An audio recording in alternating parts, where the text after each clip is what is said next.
Bismillahirrahmanirrahim. This is Dr. Numan Askar, your biology expert.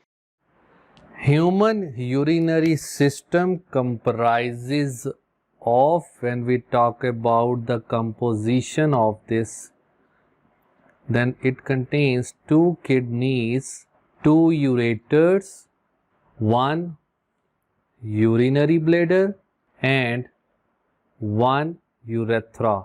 So when we talk about the kidneys, so the question arises over here, what is the functional unit of a human urinary system?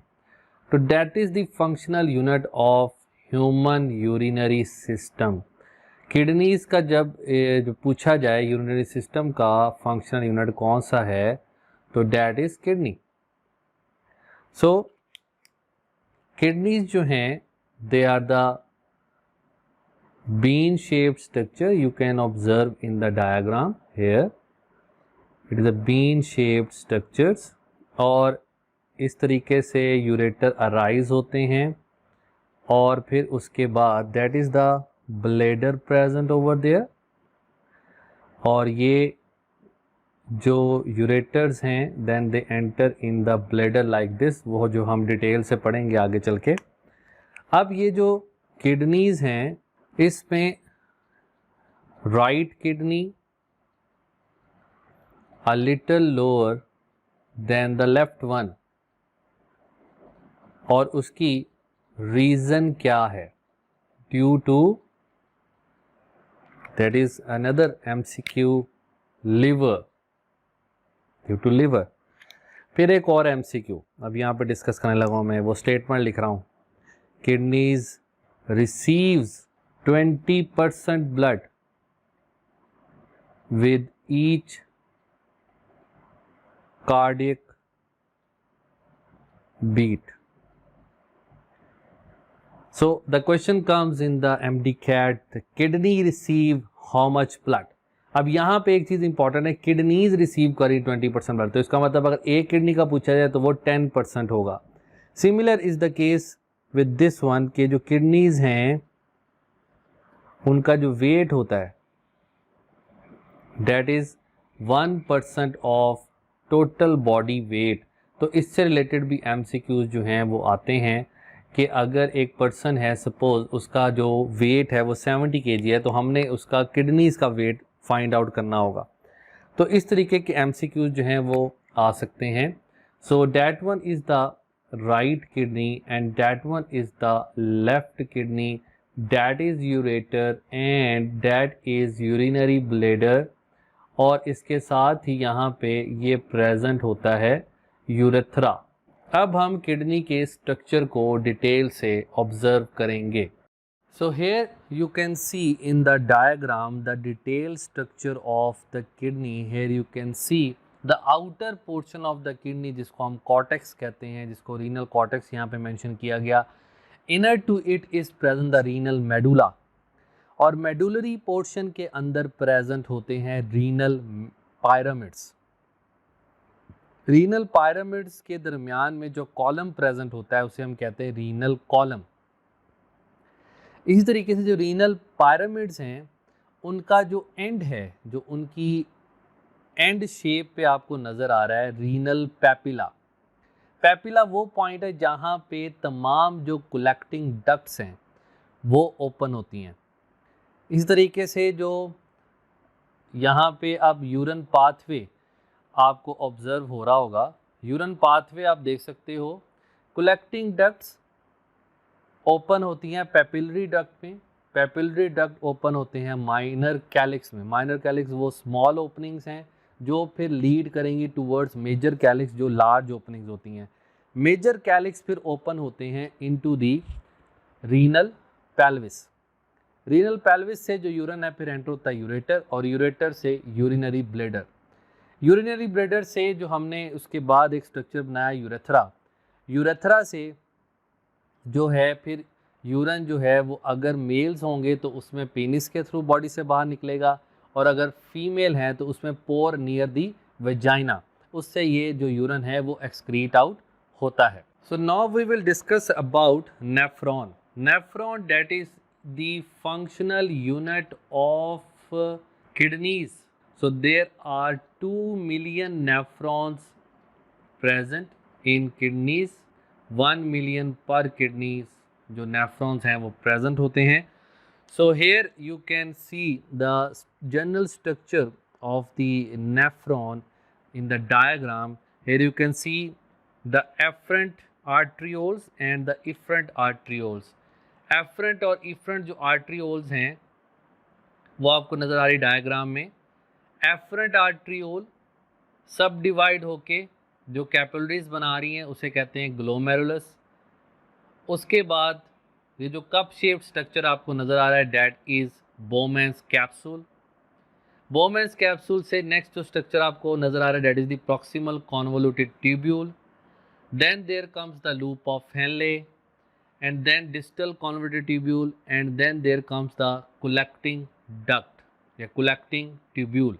अब हम देखते हैं कि दो तरह के nephrons होते हैं जो आप अब इस डायग्राम में ऑब्जर्व कर सकते हो. सो ये डिफरेंस है अब कॉर्टिकल नेफ्रॉन्स का और जक्स्टा मेडुलरी नेफ्रॉन्स का. कॉर्टिकल नेफ्रॉन्स जो कि 80% ऑफ द नेफ्रॉन्स होते हैं और जक्स्टा मेडुलरी जो 20% होते हैं. कॉर्टिकल नेफ्रॉन्स कहाँ पे लोकेटेड होते हैं? Close to the kidney surface in the cortex region. और जो जक्स्टा मेडुलरी हैं they are in the zone where renal cortex meets with medulla. It means जो आपकी बुक की लाइन है कि बॉर्डर लाइन पे प्रेजेंट होते हैं. जो कॉर्टिकल नेफ्रॉन्स हैं उनका जो लूप ऑफ हेनले है वो शॉर्ट होता है and they lie into the cortex part. The loop of Henle in the case of juxtamedullary nephron वो लॉन्ग होता है and extend deep down into the medulla. तो वो आप इस डायग्राम से देख सकते हो. Here you can see the cortical nephrons का जो लूप ऑफ हेनले है वो डीप नहीं है, जबकि जक्स्टा मेडुलरी नेफ्रॉन्स का जो लूप ऑफ हेनले है that is very much deep into the renal papilla portion जो पिरामिड है उसके अंदर. फिर नेक्स्ट डिफरेंस है the distal convoluted tubule is located away from the mouth of Bowman's capsule afferent and efferent arterioles. In the case of cortical nephrons जो distal convoluted tubule है वो away होता है from the mouth of Bowman's capsule. And in the case of juxtamedullary जो distal convoluted tubule का initial part है वो close होता है to the Bowman capsule and both afferent and efferent आर्टियोल्स.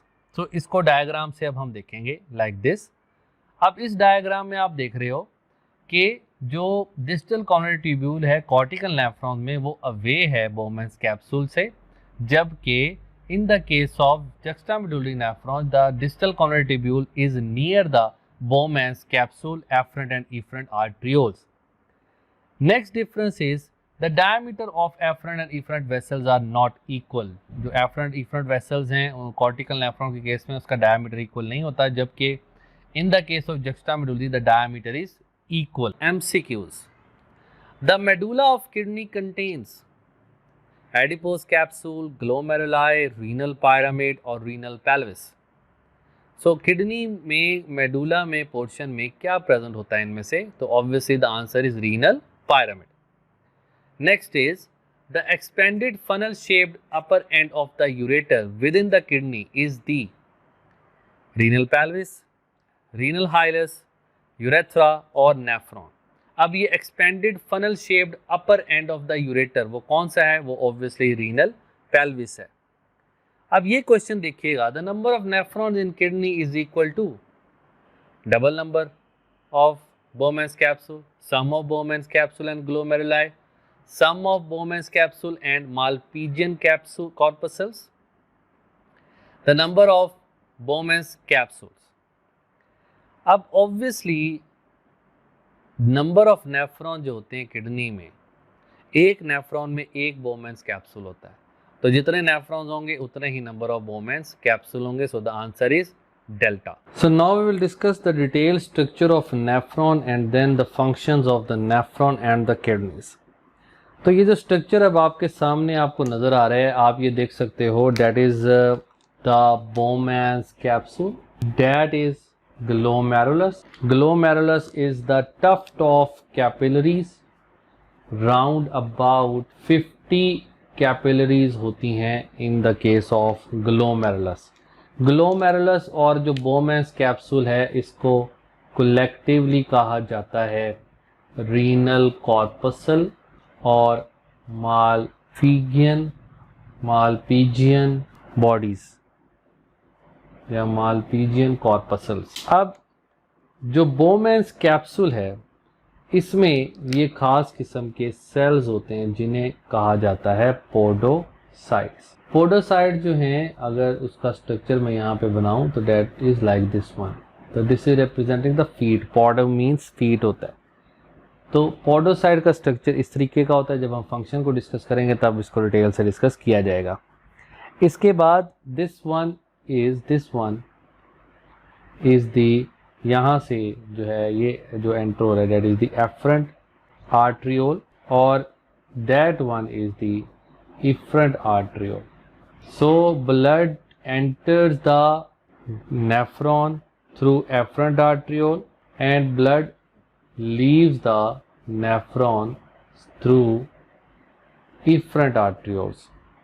अब जो efferent arteriole हैं वो डिवाइड होके बनाते हैं ग्लोमेरुलस, यानी कि उसकी जो कैपिलरीज होती हैं वो फॉर्म होती हैं इससे। जबकि in the case of efferent arterioles they divide to form peritubular capillaries। ये नेक्स्ट डिस्कस भी करेंगे इसको। ये चीज डिस्कस होगी कि that is the Bowman's capsule, that is the glomerulus. और ग्लोमेरुलर बोमेंस कैप्सूल में खास किस्म के सेल्स होते हैं जिन्हें हम पोडोसाइट्स कहते हैं। और जो ये पोडोसाइट है उसका ये स्ट्रक्चर यहाँ पे मेंशन है। सो अब ये जो पोडोसाइट्स हैं क्या वर्किंग करते हैं हम नेक्स्ट डिस्कस करेंगे। एफरेंट आर्ट्रियोल, इफरेंट आर्ट्रियोल ये जो है सब डिवाइड होती हैं via from the renal artery, और उसके बाद इफरेंट आर्ट्रियोल सब डिवाइड होके पेरिट्यूबुलर कैपिलरी में चेंज हो जाता है और एफरेंट आर्ट्रियोल सब डिवाइड होके ग्लोमेरुलस की कैपिलरीज की फॉर्मेशन करेगा। Now if we observe the structure of Bowman's capsule and the capillaries and then the podocytes, तो ये स्ट्रक्चर जो मैंने आपके सामने यहाँ पे ड्रॉ किया है that is showing this one is the basement membrane. Basement membrane is present just below, ये मैंने यहाँ पे ग्रीन से जो लेबल किया है, that is just below the glomerular capillaries. That one is podocyte, that one is glomerulus capillaries, और ये collectively बनाते हैं फिल्ट्रेशन मेम्ब्रेन, जिसके थ्रू फिल्ट्रेशन का अमल होता है, फिल्ट्रेशन का फंक्शन परफॉर्म होता है। दिस इज़ वेरी इम्पॉर्टेंट कि हम ये डिस्कस करें कि जो फिल्ट्रेशन है वो किस तरीके से परफॉर्म हो रही है। तो यहाँ पे ये जो फिल्ट्रेशन मेम्ब्रेन है, जो यहाँ से आने वाले प्रेशर से जो ब्लड आता है उसमें से जो मॉलिक्यूल्स हैं, जो नेक्स्ट डिस्कस करते हैं कौन से मॉलिक्यूल्स हैं जो फिल्टर होते हैं कौन से नहीं होते हैं। तो यहाँ से अब ये स्टार्ट होगा, मैं डिफरेंट कलर से शो करूँगा प्रॉक्सिमल कॉन्वोल्यूटेड ट्यूब्यूल ताकि आपके लिए वो आसानी हो सके। अब एज वी नो कि it is a proximal convoluted यानी कि बलदार स्ट्रक्चर होता है। अब इसके अंदर जो सेल्स प्रेजेंट होते हैं they are like this one, जिनके अंदर ये स्मॉल ब्रश लाइक सेल, जिसको मैं यहाँ पे एनलार्ज करके बनाता हूँ, जो सेल्स हैं ये ग्रीन से शो कर रहा हूँ, जो प्रेजेंट होते हैं इन the case of proximal convoluted tubule. अब ये जो आपको नज़र आ रही है यहाँ पे, ये है माइक्रोविलाई, जिसकी वजह से क्या होता है कि इसका surface area for absorption increase हो जाएगा और यहाँ से जो एब्जॉर्प्शन है वो टेक प्लेस होती है।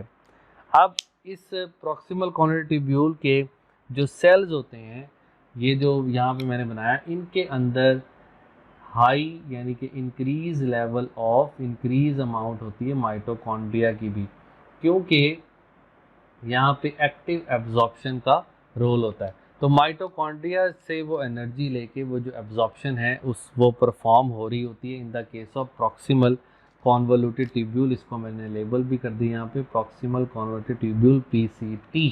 Now we will discuss about the loop of Henle, the next part of the nephron.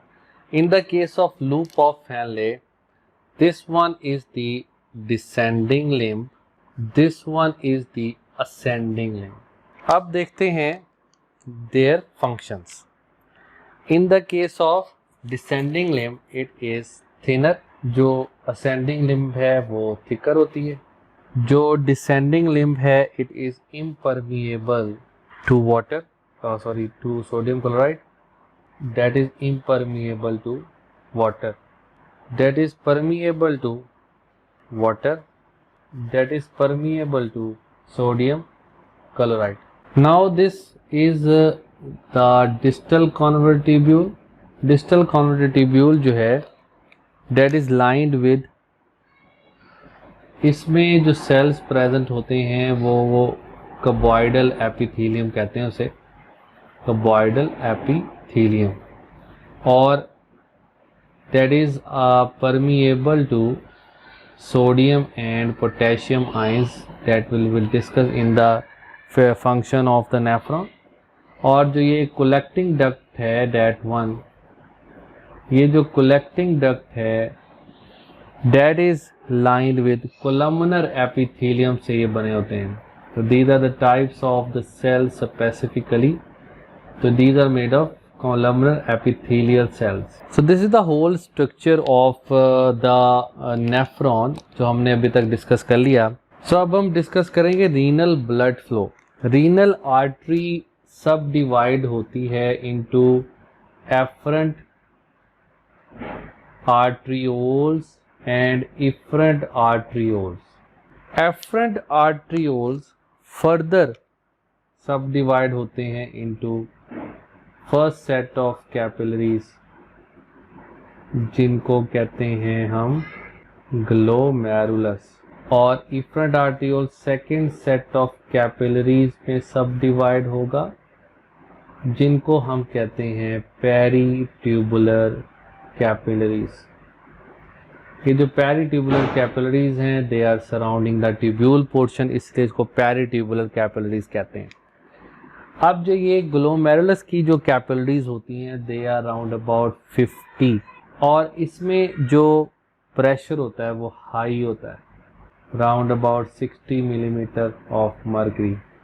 In the case of peritubular capillaries जो प्रेशर होता है वो लो होता है, around about 13 millimetre of mercury. ये जो पेरिट्यूबुलर कैपिलरीज हैं, ये पेरिट्यूबुलर कैपिलरीज दीज आर, ये बनाते हैं additional set of capillaries in juxtamedullary nephron जिसको कहा जाता है वासा रेक्टा. Thank you very much and Allah Hafiz.